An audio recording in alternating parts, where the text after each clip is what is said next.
Alright, y'all. So I'm sitting here mixing this track that I'm working on right now, and it's a oldie, but it's a favorite. It's that Nate Dogg, Nobody Does It Better. And it's one of my all-time favorite Nate Dogg records. You know, that record, like, to me is big for him because, you know, the whole Death Row circle, they left them niggas out. They left Warren G out. They left Nate Dogg out.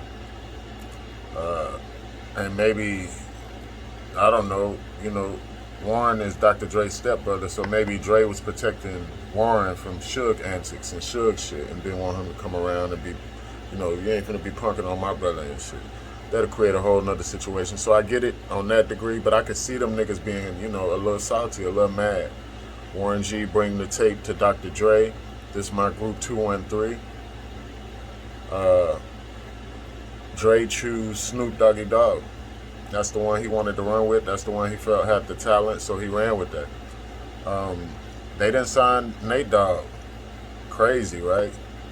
They didn't sign, you know, one of the greatest, most legendary hook writers, hook singers in the industry, in the rap game. He didn't never sign with Death Row. A lot of people thought he did, but he never signed. Warren G never signed.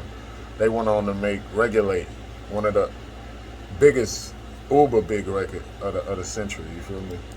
Warren G Regulate featuring Nate Dogg. That was hard.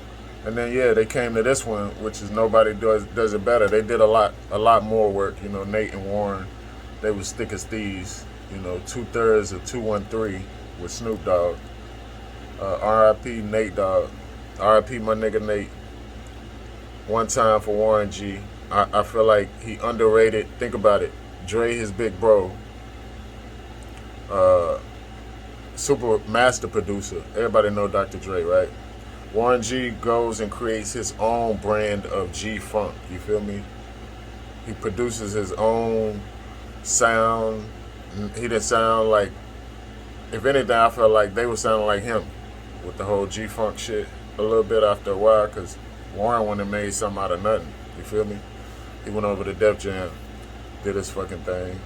You know, I'm sure they came back recouped because he had some big records.